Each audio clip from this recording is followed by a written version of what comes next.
Good morning दोस्तों। तो कल तक हम लोगों ने क्वेश्चन नंबर 76 तक कंप्लीट कर लिया था और आज क्वेश्चन नंबर 77 की तरफ आगे बढ़ते हैं।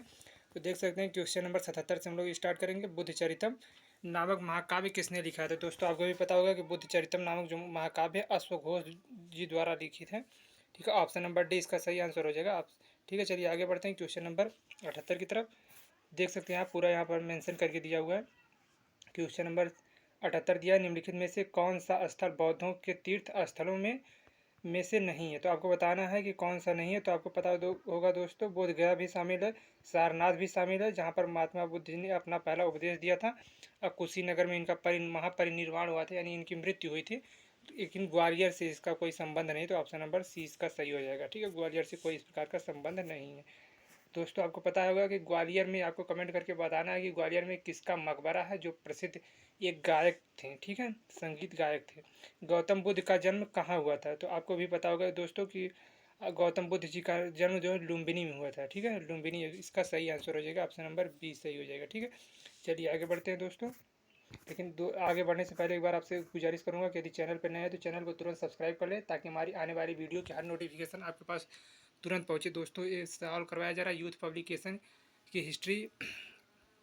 चलिए आगे बढ़ते हैं दोस्तों, ज़्यादा ना कुछ कहते हुए।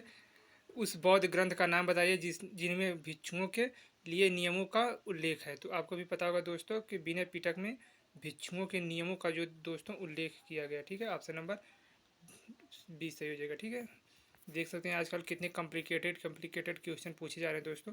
कंपटीशन दिन पे दिन कितना टफ होते जा रहा है। स्तूप क्यों बनाए गए थे? स्तूप का दोस्तों जो पवित्र स्मृति चिन्ह रखने के लिए। ठीक है, स्तूप जो बनाए गए थे पवित्र स्मृति चिन्ह रखने के लिए। ठीक है, स्तूप जो बनाए गए थे। ऑप्शन नंबर ई सही हो जाएगा। चलिए आगे बढ़ते हैं दोस्तों।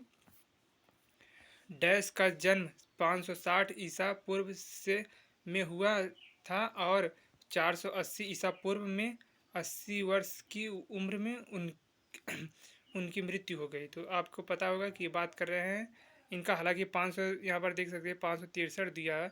ठीक है, यहाँ पर ऑप्शन इसका कोई भी नहीं सही हुआ, लेकिन ये बात की जा रही है गौतम बुद्ध जी के बारे में। ठीक है, ये बात गौतम बुद्ध जी के बारे में की जा रही है, लेकिन यहाँ पर लेकिन 563 होना चाहिए दोस्तों। ठीक है, 563 इसका जन्मदिन होना चाहिए, लेकिन यहाँ पर गलत बताया जा रहा है। ठीक है, चलिए हम लोग आगे बढ़ते हैं। किस वृक्ष के नीचे रानी माया देवी ने गौतम बुद्ध को जन्म दिया था?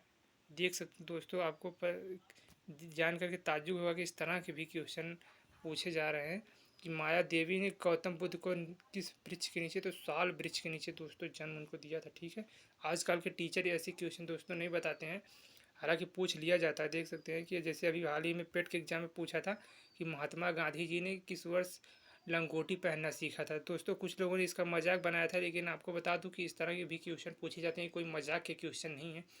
ठीक है, तो चलिए आगे बढ़ते हैं। बौद्ध धर्म की नींव डैश महान सच्चाइयों एवं डैश अंगी पंथ पर आधारित है। तो आपको दोस्तों इसके बारे में जानकारी होगी कि आपसे, चलिए हम तो बताते हैं अगर नहीं जानकारी हो तो।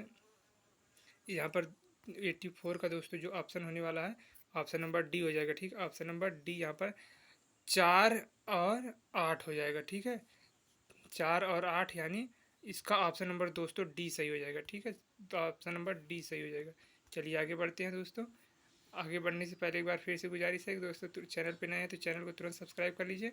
यहाँ पर देख सकते हैं, यहाँ डिस्क्राइब किस तरह से करके दिया है कि निम्नलिखित में से कौन सा भगवान बुद्ध की 4 महान सच्चाइयों में नहीं है?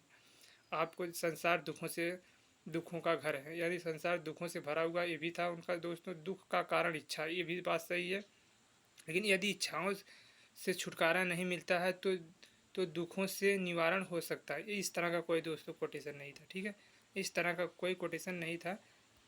ऑप्शन नंबर इसका सी सही हो जाएगा। ठीक है, इस तरह का कोई कोटेशन उनका नहीं था। चलिए आगे बढ़ते हैं दोस्तों। त्रिपिटक पवित्र धर्म ग्रंथ कौन से धर्म से संबंधित है? आपको पता होगा त्रिपिटक, शुद्ध पिटक, विनय पिटक और अभिधर्म पिटक, 3 पिटक त्रिपिटक इसको कहा जाता है। तो यहाँ पर बौद्ध धर्म से संबंधित हो जाएगा, ऑप्शन नंबर डी। चलिए आगे बढ़ते हैं। त्रिपिटक डैश उपदेशों का सबसे पहला संग्रह है। तो आपको भी पता होगा कि बौद्ध धर्म से संबंधित है, तो ऑप्शन नंबर डी सी सही हो जाएगा। ठीक है, ऑप्शन नंबर सी इसका सही आंसर हो जाएगा। चलिए आगे बढ़ते हैं। गौतम बुद्ध ने अपना प्रथम प्रवचन कहाँ दिया था? दोस्तों आपको भी पता होगा कि गौतम बुद्ध जी ने अपना पहला जो उपदेश दिया था ये दिया था वाराणसी यानी सारनाथ जिसको कहते हैं, ठीक है, सारनाथ में दिया था इन्होंने अपना पहला उपदेश। ऑप्शन नंबर बी सही हो जाएगा, सारनाथ में इसका दिया था। गौतम बुद्ध जी को दोस्तों कहते हैं लाइट ऑफ एशिया, ठीक है, यानी एशिया का प्रकाश पुंज भी कहा जाता है गौतम बुद्ध जी के। ठीक है, चलिए आगे बढ़ते हैं दोस्तों। गौतम बुद्ध ने अपना पहला उपदेश डैश में दिया था। आपको यहाँ पर जैसे दोस्तों फिर से क्वेश्चन वही रिपीट हो रहा है, यहाँ पर हो जाएगा सारनाथ में, ठीक है, सारनाथ इसका सही आंसर हो जाएगा। गौतम बुद्ध को ज्ञान कहाँ पर प्राप्त हुआ था? गौतम बुद्ध को ज्ञान दोस्तों कहाँ पर प्राप्त हुआ था? तो बोध गया में प्राप्त हुआ था, ठीक है, कहाँ पर प्राप्त हुआ था? तो बोध गया में प्राप्त हुआ था। ऑप्शन नंबर ये सही हो जाएगा। चलिए आगे बढ़ते हैं दोस्तों। बौद्ध ग्रंथों का अध्ययन करने के लिए विजयवाड़ा में कौन सा चीनी विद्वान रहा? तो आपको जुआन सा जांग देख सकते हैं कि चाइनीज व्यक्ति का किस तरह से नाम है, जुआन जांग से नाम से ही पता चल जा रहा है, ठीक है। ऑप्शन नंबर बी सही हो जाएगा। बौद्ध ग्रंथों का अध्ययन विजयवाड़ा में कौन सा विद्वान रहा है? ये ऑप्शन नंबर बी सही हो जाएगा दोस्तों, जुआन जांग। इस तरह के दोस्तों अगर क्वेश्चन आते हैं तो जाहिर सी बात है कि अगर कंपटीशन में इस तरह के क्वेश्चन पूछे जाते हैं तो ये क्वेश्चन कोई टीचर्स कंपेयर, आप बड़े बड़े यूट्यूबर्स का नाम दोस्तों जानते होंगे, मैं किसी का नाम तो नहीं ले सकता क्योंकि औपचारिकताएं सबकी होती हैं, लेकिन कोई इस तरह का मैंने भी पढ़ा है बहुत से यूट्यूब से। ऐसी बात नहीं है कि मैं डायरेक्ट आके पढ़ा रहा हूँ आप सभी को, मैं भी बहुत यूट्यूब चैनल से पढ़ा हूँ, तब जा करके इन सारी चीज़ों को करेक्शन दे पा रहा हूँ आप सभी को, ठीक है। तो बोध गया किस भारतीय राज्य में स्थित है? आपको पता होगा दोस्तों, बोध गया इस समय बिहार में पड़ता है, ठीक है, बिहार में पड़ता है, जहाँ पर गौतम बुद्ध जी को ज्ञान की प्राप्ति हो रही है। लेकिन दोस्तों अब वर्तमान समय देख रहे हैं कि बिहार किस तरह से पिछड़ रहा है हर चीज़ में, किसी भी चीज़, यानी वहाँ की पॉलिटिक्स दोस्तों इतनी गंदी हो चुकी है कि आप उसके बारे में कुछ कह भी नहीं सकते हैं। अब चलिए बहरहाल आगे बढ़ते हैं। गौतम बुद्ध ने अपने उपदेशों में जन साधारण की भाषा डैश का प्रयोग किया था। तो आपको दोस्तों पता होगा कि पाली भाषा के प्रयोग करते थे, ठीक है, पाली भाषा इसका सही आंसर हो जाएगा। ऑप्शन नंबर डी सही हो जाएगा, ठीक है। चलिए आगे बढ़ते हैं दोस्तों। पाली भाषा का ये लोग प्रयोग करते थे। जातक कथाओं में डैश के जीवन और उनके पूर्व जीवन का वर्णन मिलता है। तो आपको भी पता होगा दोस्तों कि महावीर जातक कथाओं यहाँ पर दोस्तों बुद्ध जी से संबंधित है, ठीक है, बुद्ध जी से संबंधित है। यहाँ पर ऑप्शन नंबर ई हो जाएगा, ठीक है। महावीर स्वामी जी से संबंधित जो दोस्तों आगम होगा, ठीक है। और यहाँ पर आप देख सकते हैं कि भगवान श्री कृष्ण और विष्णु जी दिए ऑप्शन में दिए गए हैं, लेकिन इनका कोई इस तरह का संबंध नहीं है।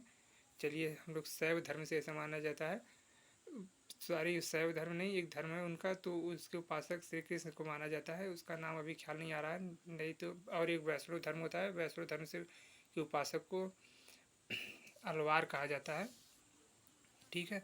चलिए आगे बढ़ते हैं दोस्तों। जैन धर्म और बौद्ध धर्म के उदय में भारत के ईसा पूर्व डैश शताब्दी में धार्मिक अशांति देखी गई थी। तो किस में देखी, किस काल में दोस्तों देखी गई थी, किस शताब्दी में देखी गई थी?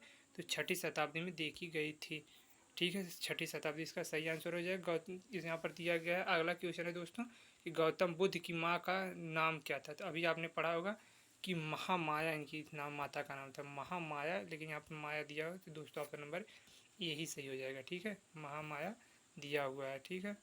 यहाँ पर आगे चलते दोस्तों। बौद्ध धर्म में दिए गए आचार्य के नियम डैश और पंचशील सिद्धांत के नाम से जाने जाते हैं।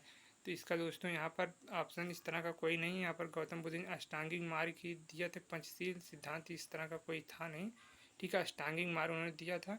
यहाँ पर अष्टांगिक मार्ग दिया होता तो सही होता, लेकिन आयोग ने इस तरह का क्वेश्चन पूछ करके बच्चों को असमंजस में डाला है। हो सकता है इसका सभी को लाभ मिला हो, जो किया हो क्वेश्चन इस तरह का, जो नहीं किया हो क्योंकि क्वेश्चन ही गलत पूछा गया था दोस्तों, ठीक है। यहाँ पर देख सकते हैं कि आरआरबी द्वारा इस प्रश्न को निरस्त कर दिया गया है, ठीक है। इस तरह के प्रश्न हालांकि होते नहीं है दोस्तों, इसे निरस्त कर दिया गया, ठीक है। यहाँ पर चलिए आगे बढ़ते हैं दोस्तों। डैश वास्तुकला में मुख्य रूप से चैत्य विहार स्तूप और स्तंभ होते थे। तो आपको भी पता होगा दोस्तों बौद्ध धर्म में इस तरह का होता था। ऑप्शन नंबर दोस्तों यहाँ पर बी हो जाएगा, ठीक है, बौद्ध धर्म में हो जाएगा। चलिए आगे बढ़ते हैं, ठीक है। बौद्ध तीर्थ स्थान दांत का मंदिर यहाँ स्थित है। दांत का मंदिर दोस्तों आपको पता होगा कि श्रीलंका में स्थित है। दोस्तों देख सकते हैं किस तरह का क्वेश्चन आजकल आ रहा है। दांत का मंदिर पहली बार कुछ बच्चे नाम सुन रहे होंगे, ठीक है, दांत का मंदिर।